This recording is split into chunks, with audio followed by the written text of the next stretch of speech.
Love me some Kujaku. Mm-hmm.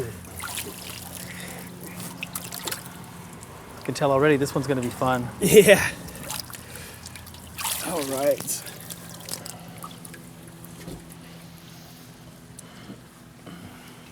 All right. So here we have Nisai Kujaku, 2 years old. Male, female, don't know. Decided to change it up a little bit for us. So we've been doing the same breeder each time, right? Okay. So these two are bred by Marusaka. This one here is bred by Kota. Okay. So two different breeders. Two different breeders, and you can absolutely see right away the difference between them right now, right? Yeah. Pretty cool.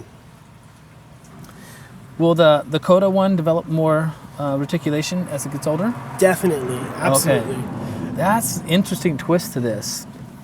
So that is a great question, and absolutely. So as this koi matures, it's going to get a lot more of the peacockness, right? Yeah. And that's Kujaku is a peacock, which is that sort of matsuba or that netting pattern that we see on there. So right now it's very light and very, very delicate. It's definitely there. It's definitely, yeah, absolutely. It's not a Harawaki, but it will develop as it gets older. So is that traditional with that breeder? I mean, is that typical? Yeah, absolutely. The other thing is to remember, in Japan they have very, very soft water, and so that sort of netting pattern takes a while to develop. Okay. So maybe this koi in Japan wouldn't be the best choice because it would take forever for that to develop.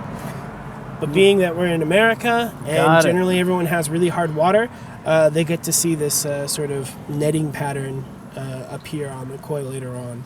So that's fun because if you like to watch your fish change, that might be the fish for you. Absolutely. Right? If you love to see that kind of stuff.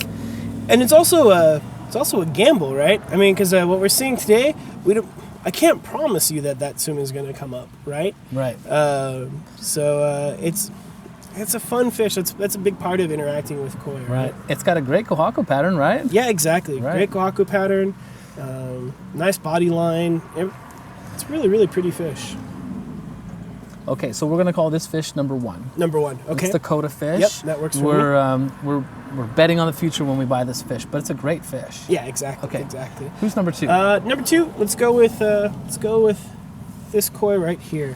So we can identify it because it has an orange eye here, and the face pattern is very more of a traditional kohaku pattern. Oh, there we go. No problem. It's part of those Kujakus like to jump, right? All right, and so number two will be this Kujaku here. And we notice it has the akame, that red eye, and it has a very traditional kohaku pattern as far as especially on the face there. That sort of. So that's how we'll identify this koi. So number two here has a much more traditional matsuba pattern that we would see compared to the Kota one, right? A little bit more developed. It's got a really nice, clean face, really interesting pattern. A little bit lacking over here on the odome, right? We talked about that in another video, but that's that sort of final white step. We notice it takes up quite a bit of it here. But where it's awesome is it's really uniform in color. It's got a nice long body. Beautiful fins. And it's not like it's going to just be only white right there. That reticulation as it develops comes through is going to really pop out and look good. Yeah, you're exactly right. Yeah, it's a place where you can actually appreciate the reticulation. And then finally, we have number three here. Again, this is the largest of the group. It has this really unusual pattern on the face. It's like, I don't even know how I'd describe it, but you have these kind of two triangles here, and a little bit on the red on the cheeks there. And a very kind of unusual but balanced pattern in the body, right? The kohaku pattern underneath, right? Exactly. So one thing we talked about as far as being in our water, that reticulation developing. If you notice right here, it's kind of has that sort of black scale. It's significantly darker. Well, that's something that happens in Kujaku. So because of the scalation, it might... because the scalation is already so well defined, it may come out darker as it gets older. So you need to be aware of that. Okay. I think all three are great. Yeah, absolutely. It comes down to really. I feel like I'm playing poker right now. You know, like, what does he got? What's in his cards? What's he going to choose? Sure, What's he going to go with?